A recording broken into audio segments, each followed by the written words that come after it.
খুব খারাপ হয়েছে, খুব। কি কি খারাপ হয়েছে? খারাপের কি আছে? খারাপ হয়েছে না তো কি হয়েছে? তুমি মারামারি করতে গেলে এর আগেও একদিন তুমি মেম্বারটা ধরে পিটাইছো। পিটাইছি, ভালো করছো। পিটাই কোনো লাভ হয়েছে? গ্রামের একটা লোক জানে মেম্বার তো কাউরে কিচ্ছু করে না। কো তোমার কি মনে হয় মেম্বার ফিরে গেছে সে ঠিকই এটা প্রতিশোধ দিবে? তুমি আমার কিসের জন্য আমার টেনশন দিচ্ছ? তোমার না কোনো বিবেচনা না? আমি কি করবো? আমি কি করতে পারি? তুমি ইলেকশনটা করো না। ইলেকশন না করলে আরো বড় বিপদ হইব।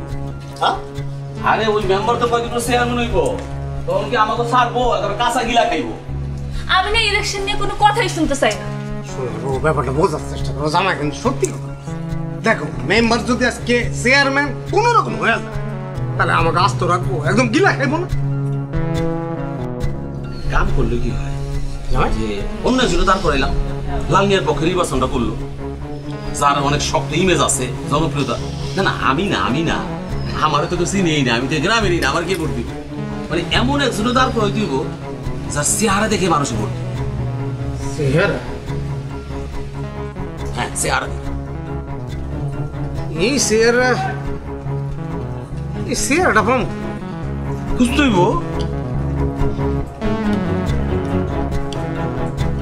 সাপও মরলো, লাঠিও ভাঙলো।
ইমন পোলাটা আমার বেশি ভাল লাগতেছে না। ওর মাথা আমি সত্যি সত্যি কামাবো। আসসালামু আলাইকুম। ওয়ালাইকুম সালাম। আচ্ছা, আপনারা কি লাল মিয়াকে চিনেন? আমি ওনার খোঁজে এখানে এসেছি। কোন লাল মিয়া? ওই যে মেম্বারে হাত ভাঙ্গে দিছে ওই লাল মিয়া? কি? উনি মানুষের হাতও ভাঙে? ডাকাত মানুষ নাকি? আমার তো ভয় লাগতেছে। আপনার কোনো ডর নাই, আপনার হাত ভাঙবো না। লাল মিয়া ভাই মেম্বারের হাত ভাঙ্গে। আপনি কি মেম্বার? না না, আমি তো সুইডেন প্রবাসী। ও, তাইলে ডরের কিছু নাই। লাল ভাই যার তার হাত ভাঙ্গে না, উচ্চ পর্যায়ের যারা হ্যাঁ গো হাত ভাঙ্গে। আচ্ছা, ওনার চরিত্র কেমন? মানুষ ভালো? আচ্ছা, আপনি কি পুলিশের লোক? এত কথা জিজ্ঞান কেন?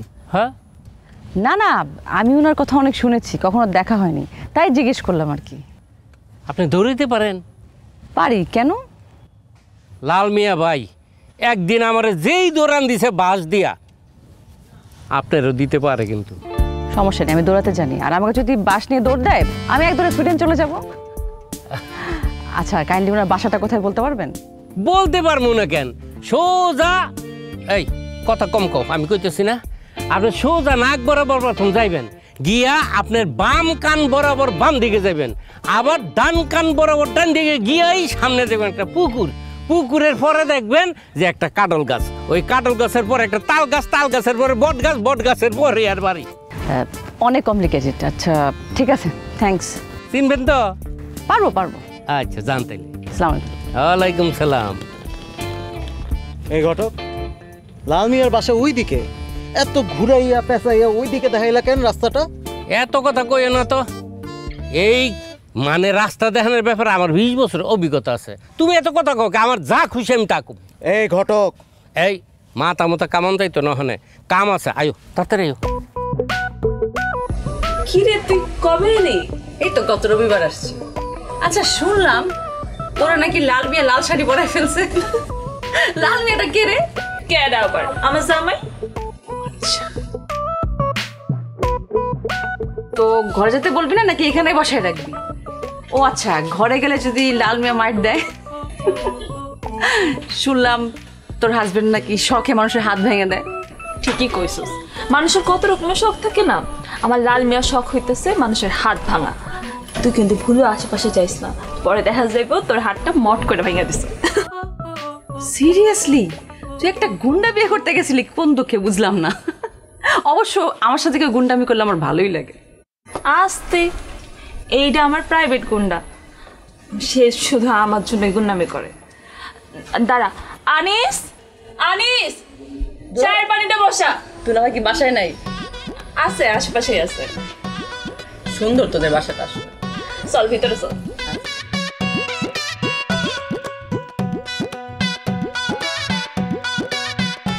কিরে লাল, তুই বলে আমার কি কথা কবি? তাড়াতাড়ি ক।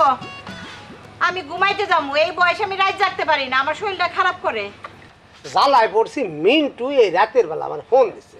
আমি তোমারে কথাটা কইছি কিনা এখন আমার জিজ্ঞাসা, কারণ আমি কি উত্তর দিব? তা তাড়াহুড়া করে রাত গেলে তোমার কাছে চলে আসছে সুইটা, যে কথাটা না কইলে তার উত্তরটা দিব কি? হাজার হোক, আমার তো একটা বিবেচনা আছে। কে মিন্টু কি আমারে ফোন দিতে পারে না? আমার ফোন তো দিন রাত খোলাই থাকে, ও তো আমারে ফোন দিলেই পারে। কথা তো পেঁচাস কে? আমি আমার মায়ের জমিটা যে মতিন ভাই লেখা নিছিল, এটা তো তুমি সবই জানো। লেখা নিছিল না লেখা দিছিলি? এতদিন পর তুই আবার পুরান কথা তুললি কে লিগে? কথা তো আর আমি তুলি নাই, এই কথা উঠাইছে মিন্টু নিজে। এই কয় তোর মা হচ্ছে আঙ্গ ফুপু, আর জমি নিয়ে যদি এরকম উল্টা পাল্টা কিছু হয়, তার জমি যদি না বুঝাই দেয়া যায়, তাইলে নাকি তার বাপ কবরে কষ্ট পাইব, তার আত্মায় কষ্ট পাইব। আমার জামাই কবরে কষ্ট পাইলে পাক, এইটা নিয়ে তোর তো চিন্তা করতে হইব না, তোর তো মাথা গলাইতে হইব না। তুই অন্ত যা, তো যা, এন থেকে যা। আস্তে আস্তে মামি, এত উত্তেজিত হইলে আমি কথা কেমনে আগামু? তোমার না কোনো বিবেচনা নাই? শোনো, তুমি যেমন কথা কইতেছ, মিন্টুর তো কথা শুনতে হইব। মিন্টু তোমার যে জামাই, মিন্টুর কি লাগে? বাপ লাগে। আর বাপের ব্যাপারে যে পোলা একটা সিদ্ধান্ত দেয়, যদি কোনো কথা কয়, সেটা কিন্তু শোনো লাগে। তা বাপের ব্যাপারে হের পোলাগো কি মতামত, হেইটা একটু শুনি, হেইটা কোন আগে। শোনো, মিন্টু হাজার হোক তার একটা বিবেচনা আছে, সেটা উপযুক্ত বুদ্ধি দিছে। সে বলছে যে নপাড়ায় তোমার নামে যে 500 জমি আছে না, সেইটা তুমি আমার নামে লিখা দিবা। কারণ আমার যে মায়ের জমিটা, সেটা তো আর আমার না, এটা তো মতিনরে লিখা দিছি, এটা তো আর ফেরত আমি পাবো না। এখন কি করবা? এটা সত্য হবে। ওই ওই নপাড়ার জমিটা এটা কার নামে? এটা আমার নামে। তুই যদি জমি পাস, তোর নানার বাড়ির জমি পাবি, মানে আমার শ্বশুর বাড়িতে পাবি। তুই জমি পালে সেই শ্বশুর বাড়ির হেন থেকে নিবি। তুই আমার জমির মধ্যে নজর দিস কিন্তু আমি, হ্যাঁ? এটা কি কইলা? মতিন ভাই তোমার বললা না তুমি কোনো দায়িত্ব নিবা না, তোমার কোনো বিবেচনা নাই? আমার জমিটা তো মতিন ভাই লিখে দিছে। লেখা দিস কে? হ্যাঁ, তোর জোর করে তোর কাছ থেকে নেয় নাই, তুই নিজে হেরে লেখা দিছস। সারাক্ষণ মতিনের গলা ধরে ঘুরে বেড়াস, আবার এখন তুই আইছস মতিনের বিচার লয়ে আমার কাছে, না? আমি বিচার নিয়ে আসি নাই মামি, আমি বিচার নিয়ে আসি নাই। এটা কোন ধরনের কথা কইলা তুমি? এখন মতিন ভাই আমার মায়ের জমিটা নিজে লিখে নিছে, তার কথা ছিল কি? হ্যাঁ, কথা ছিল আমার বিদেশ পাঠাইবো, সে তো আমার বিদেশ পাঠায় নাই। এখন আমি এইটা আমার মাথার মধ্যে তো ছেড়ে দিছি, কিন্তু মিন্টু আমার ফোন দিয়ে সে তো আমার ভাইয়ের মতো কাজটা করছে। সে আমারে হুঁশিয়ার করে দিছে যে এই মতিন ভাইরে বিশ্বাস করার কোনো সুযোগ নাই, সে তো জমিটা লিখে নিচ্ছে, সে বাটপারি করতে পারে। এখন আমারে বলছে যে তুমি তোমার এইভাবে জমিটা একটু বুঝে নাও, দেখ এই ব্যাস। ও, তুই মতিন রে লেখা দিয়া এখন তোর চোখ পড়ছে আমার জমির উপরে, তাই না? আমি ভুল বুঝতেছ, আমার তো একটা বিবেচনা আছে, আমার চোখ পড়ে নাই। তোমার জমির প্রতি আমার চোখ পড়বো কেন? মিন্টু আমার বারবার জোরাজোরি করতেছে যে এই জমিটা যেন আমি নেই, যদি না নেই তাহলে তার বাপ নাকি একদম কবরের মধ্যে কষ্ট পাইবো। এইটা আমি একটা বিবেচনা আনবো না? হাজারো আমার তো একটা বিবেচনা আছে। কি কইলি তুই? কথাটা কইলি কি? হ্যাঁ, আমার মিন্টু কইছে হ্যাঁ ওর মরা বাপে কবরের ভিতরে কষ্ট পাইতেছে। হ্যাঁ, এই কথা যদি আমার মিন্টু কইয়া থাকে আর ওর ভাই যেই দুনিয়াতে জিন্দা থেকে কষ্ট পাইতেছে, এইটা কি আমার মিন্টুর কোচকের নজরে পড়ে না? এইটা কি যায় না? আরে কি আরে কি মতিন ভাই সাথী, ও সাথী, মামি সুন্দর বাগান করছিস তো। আমার চাচা কেমন আছে? আছে অন্ধ মানুষ, দিনের বেলা ঘর থেকে বের হয়ে রৌদ্র পোহায়, রৌদ্র চলে গেলে আবার ঘরের ভিতর ঢুকে যায়। একবারই কিছু হয়ে দেয় না? এখন একটু কম দেয়, খাবার আবার ঠিকই চোখে দেখে, গরিব মানুষ তো। গরিব? কেন গরিব? তুই কেন এখন গরিব আছোস? তুই না ইতালি গেছোস, কত টাকা হয়েছে তোর? আরে আমি তো ইটালি যাই নাই, আমি গেছিলাম সুইডেন, আমি সুইডেন প্রবাসী। আর টাকা পয়সা হলে আমার হয়েছে, বাবার তো হয় নাই। বাবা গরিব, গরিবই থাকা ভালো। এটা আবার কেমন কথা কইলি? চাচা সারা জীবন এত কষ্ট করছে, তো করে বড় করছে, আর এখন তুই কইতেছিস চাচা মুড়ি খাইয়া থাকবো? মুড়ি খেয়ে থাকার কথা এমনি বলছি, এটা আমার আব্বুর অভ্যাস, মুড়ি খেতে পছন্দ করে। বাবার হাতে আমি টাকা দিয়ে দেখছি যে বাবার পছন্দ মতো কিছু কিনে খাবে কিনা, না সেই টাকাটা তার ছেলের হাতে ধরায় দেয়। ওনার সব আশা ভরসা হচ্ছে ওনার ছেলে, মেয়ে বাঁচুক কি মরে যাক ওনার কিছু যায় আসে না। এইটা বোঝার পর থেকে আমি আর বাবার হাতে টাকা দিই না। না না না, এটা খুব খারাপ কথা। দেখ বাপ তো বাপই। হ্যাঁ, বাপ তো বাপই, মানে বাবার যা লাগে সব আমি নিজে কিনে দিই, হাতে টাকা দিই না। আর এর জন্য ভাইজান আমার উপরে রাগ করছে, আমার সাথে কথা বলে না। অবশ্য ঠিক দিয়ে ভালোই হয়েছে, কথা বললে আবার টাকা চাই বসে যদি। তোর আমি ভালো করে চিনি। তুই যে কিপটা, এই যে আমার বাসায় আইসুস, খালি হাতে আইসুস। হেরা মাইনা নিলাম, এখন ক সুইডেন থেকে আমার লাগে কি আনছুস? আনছি তো স্ক্রু ড্রাইভার, তোর হাজবেন্ডের মাথা টাইট করব। আমার জামাইরে টাইট দিবে? আমার জামাই টাইটই আছে, বিদেশ গিয়ে তোর মতো এমন লুজ হয়ে যায়নি। এইটা অবশ্য ঠিক, আমি সুইডেনে গিয়ে একটু টাইট হয়ে গেছি, এই জন্য টাকা পয়সা হাত থেকে বের করি না, কারণ আমি জানি জীবনে টাকা পয়সা কিন্তু সব। বুঝছি। আচ্ছা তুই আমার বাসায় আইসুস কে? ওই যে বললাম না টাইট দিতে আসছি। আরে শোন, আমার বাবার তো খুব খবর নিলি, হ্যাঁ খুব দরদ বাবার জন্য, আর তোর বাবার খবর নিচ্ছিস একবারও? সে কি বলতে জানিস? যে বাবারে ভুলে তুই একটা শয়তান মেটারে বিয়ে করছিস। এটা আমি বলি নাই, এটা তোর বাবা বলছে, আর আমার হাতে পায়ে ধরে বলছে যে আমার মেয়ের খবর নিয়ে আসো, এই জন্য আমি আসছি। আমার বাপের আমার প্রতি এত দরদ, এত যদি দরদ হয়ে থাকে আমার কোনো খোঁজ খবর নেয় না কেন? আমি ফোন দিলে ফোনটা পর্যন্ত ধরে না। চাচা তো বললো তোর হাজবেন্ড নাকি এতিম ছেলে, মানে ওনার বাবা মা কেউ নাই, মানুষের বাড়িতে ঘুমায় থাকে। এটা কি সত্যি? কি বাসা বাড়ি সবকিছু দেখে তো তাই মনে হইতেছে? না সেটা না, বাট সে তো বাসাই নাই। কই সে রাতে কই ছিল? মতিন ভাইগো বাড়িতে আসলো, হ্যাঁ মামাতো ভাই। মামি নাকি একটু অসুস্থ। ও মামি অসুস্থ, আর লাল ভাই কি ডাক্তার নাকি? সে ওখানে কি করে? হ্যাঁ, এই জন্য চাচা বলছে যেই লোক মানুষের বাসায় যা ঘুমায়, নিজের সংসারের দিকে মনোযোগী হয় না, তার দিয়ে কখনো সংসার হয় না। শোন, আমার জামাইরে নিয়ে একটা আজেবাজে কথা কবি না। আমার জামাইরে নিয়ে যদি আজেবাজে কথা কস, এক্ষুনি এই বাড়ি থেকে চলে যা। আমার জামাইরা তো দেখা লাগবো না। আরে যাবো যাবো, আমি সুইডেন প্রবাসী, এখানে থাকতে আসি নাই, তোর জামাইকে দেখতে আসছি। জামাইকে দেখবো, তারপর টাইট দিয়ে তারপরে যাব। দিস পারলে। কেন, তোর লাল মেয়ে কি আমার হাত ভেঙে দিবে নাকি? সে তো আবার মানুষের হাত ছক করে ভেঙে দেয়। আচ্ছা ওই যে মেম্বারের হাতও কি তোর জামাই ভাঙছিল? আমি আমার লাল মেয়েরে করে দেবো, তোর হাতটি যেতে ভাঙিয়ে দে। আরে বাবা রে, হ্যাঁ দাঁড়া, আমার একটু চা দিস, টি ব্যাগে চা দিবি। গ্রামের চা আমি খাই না, আমি সুইডেন থেকে আসছি তো। রাগ করছে।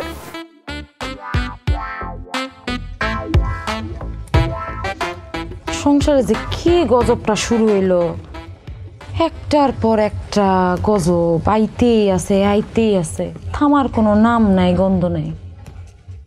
আপা তোমার শাশুড়িরে তো আমি সুস্থই দেখলাম, সকালে মুড়ি খাইলো, এখন নাকি আবার রুটি খাইবো কইলো। খাউন তো ঠিক আছে, মুখের খাউন তো কমে নাই। যাওয়ার মধ্যে যাইতেছে জমিগুলা, চোখের সামনে দিয়া জমিগুলা যাইতেছে। কিচ্ছু যায় নাই আপা, ওটি সব কথার কথা। কেন তোমার মিন্টু মিয়া কি কইছে তুমি শুনো নাই? তাগর বাপ কবরে নাকি কষ্ট পাইতেছে, কারণ বাপে তো মরার আগে বইনের ভাগ দিয়া যায় নাই। এখন নাকি সুন্দর মতো দুই ভাই মিল্লা বাপের ঋণ শোধ করব। আমার মিন্টু মিয়া মানে? মিন্টু আমার কি লাগে? ও বাবা, ছোট মিয়া তোর কিছুই লাগে না? তো কিছুই যদি না লাগে তাহলে এই বাড়িতে এমনি পড়ে আসোস কে? তোমারে জ্বালানের লেগা। আমার তো আর জ্বালানোর মতো কেউ নাই। একদম ফালতু কথা কবি না। এমনিতেই সংসারে চলে টানাটানি, আজকাই এইটা আছে কালকা ওইটা নাই। এর মধ্যে যাও জমি ছিল, লাল মিয়ারে নাকি জমি লিখা দিতে হইব। আচ্ছা আপা, আমি শুনছি দুলা ভাই নাকি লাল মিয়ার এই জমিটা বাটপারি করে নিছে, সেটার খবর কি? সেটার কি খবর আমি কেমনে কম? যা তো দুলা ভাইয়ের কাছে যা, হেরে জিগা।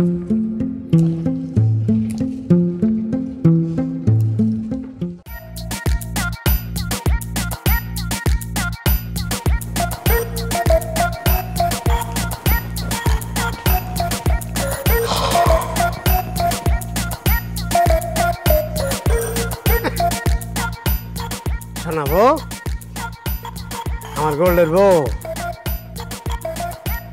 রাগ করছো? কি করবো ক, আমি তো আয়া পড়তাম, মামি ফট করে মনে করো তোমার মাথা ঘুরলে দিয়া পড়ে গেল গা, ঘরের মধ্যে উঠাইলাম, আমি রাতে চলে আইতাম। আমার কি মন টিকে? আমি কি থাকতে চাই? আমার গোল্ডের বউ, আমার সোনা বউ, আমার 22 ক্যারেট, আমার দুবাই গোল্ড, আমি তো তোমার রাইখা, বিশ্বাস করো, মন খারাপ করো না, কষ্ট পায় না। এই শুনো, আরে হাত ছাড়েন। আরে না না, তুমি আগে আমার তুমি আমার মাফ করছো, তুমি রাগ করো না। হাত ছাড়েন। কার হাত ধরে রে সাত ছোট? এই কার হাত ধরছি? তোর জামাই হাত ছাড়ে না কেন? বলছিলাম না আমার হাতটা ভেঙে ফেলাবো। আসলে মানুষের হাত ভাঙার অভ্যাস তার। ছাড়েন না হাতটা। আরে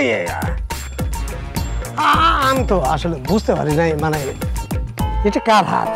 হ্যাঁ, আমার না কোনো বিবেচনা নাই। আসলে নাই। হাতটা ছাড়ো। কি হাত?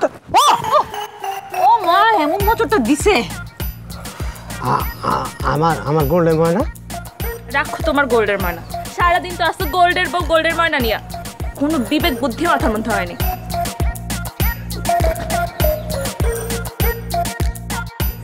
এই উনি কি? আমার চাচাতো বই রিজা, সুইডেন প্রবাসী। হ্যাঁ, সুইডেনে? আপনি সুইডেন থেকে আসছেন? আমারও এক ভাই থাকে মিন্টু, হ্যাঁ, তবে সুইডেনে না, সে থাকে মালয়েশিয়ায়। হ্যাঁ, তাই না? তুমি এই চাটা নিয়ে রাখেন? হ্যাঁ, এই চাটা তুমি নিয়ে রাখেন? আরে জানিও না, আমার গোল্ডের বউ বানাইছে এই চা।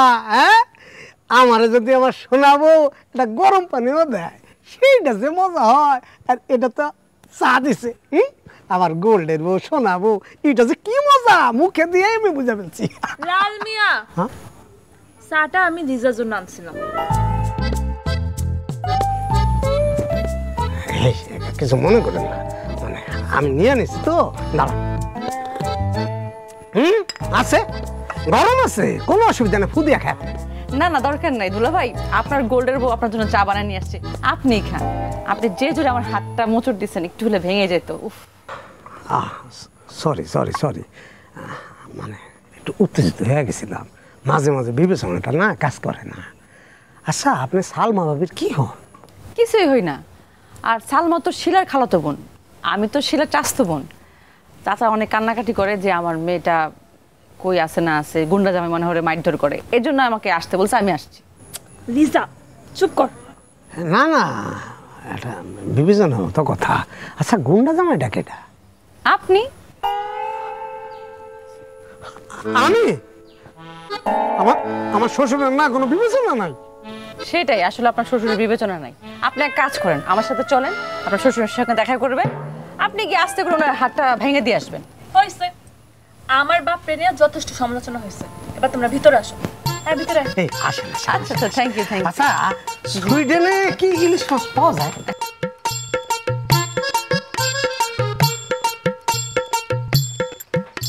এ সালমা, সালমা, আসি কিসে? মায়ের শরীর কেমন এখন? মায়ের শরীর কেমন তুমি যা দেখে আসো, আমার জিগাও কেন? একটা ভালো কথা জিগাইলাম, এরকম স্যানস্যান করতেছো কেন? স্যানস্যান করবো না তো কি করবো? তোমার মা 2টা কদম হাইটটা গেলে মায়ের ঘর যায়া দেখবা যে মায়ের শরীরটার কি অবস্থা, তা না আমারে জিগাই দিছো। এত মিনমিন করো কেন তুমি? আমার দেখলে মায়া চেতবো, বিদেশে বসে মিন্টু একটা ব্যাস লাগাইছে। আচ্ছা আমি না বুঝি না, তুমি না এবারের বড় পোলা, অথচ ব্যবহারটা একদম চোরের মতো, মানে তুমি কোনো কিছুই করতে পারো না। দেখছো দেখছো সাথী, তোমার বোন আমার কি কয়? আমি নাকি চোরের মতো? আমার চোর কয়। আপা বাদ দাও না, লাল মিয়া তো এখনো জমি নিয়ে যায় নাই, দুলাভাইরে শুধু শুধু এটা নিয়ে আর কোথায় মতো। তো কি করবো? বাড়ির বড় পোলা, অথচ একটা কথা কওয়ানোর সাহস নেই। আরেকজন বিদেশে বসে বসে হুকুম দেয়, হ্যাঁ তো টাকা পাঠায়, তারা তো কেউ কিচ্ছু কইব না কোনোদিন। আর তার হুকুম ছাড়া বাড়িতে কোনো গাছের একটা পাতাও নড়বো না। টাকা কামায় তো, এই জন্য আর মানুষটা মানুষ মনে করে না। আস্তে সালমা আস্তে, মিন্টু একটা কথার কথা কইছে। এটা মোটেও কোনো কথার কথা না, এই কথা তুমি আমার কইও না। ওই অর্ডার দিছে লাল মিয়ারে। নির্বাচন যদি আমি করি? কি কি বলেন না, আপনি নির্বাচন করবেন? আপনার এলাকায় সারা কেটা আপনার কোনো বিবেচনা আছে? আমাকে চিনেলেই তো চিনবে। আমার নামে পোস্টার লাগান, পোস্টারে লেখা থাকবে যে লিজা সুইডেন প্রবাসী দোয়া প্রার্থী। সুইডেন আপা, আপনার আসল উদ্দেশ্যটা কি একটু বলেন না? আমার আসল নকল কোনো উদ্দেশ্য নেই, আসলে গ্রামে এসেছি কিছু ক্যাশ টাকা খরচ করব। বেশ কিছুদিন সুইডেনে ছিলাম তো, আলহামদুলিল্লাহ বেশ টাকা জমেছে, তাই ভাবলাম যে গ্রামের উন্নয়নে এই ক্যাশ টাকাগুলো খরচ করি। কিন্তু ইলেকশন করতে তো অনেক টাকা লাগবে, তুমি এত টাকা পাইবা কই? এতদিন যা সঞ্চয় করছিলা সব কি এনে ডাইলা দিবা? আরে পাগল নাকি, আমি নিজের টাকা ইলেকশন ক্যান করব? আর আমি তো ইলেকশনে জেতার পরে গম চুরি করব না। ইলেকশনে এত টাকা ইনভেস্ট করা তো লস, লাভ নাই তো।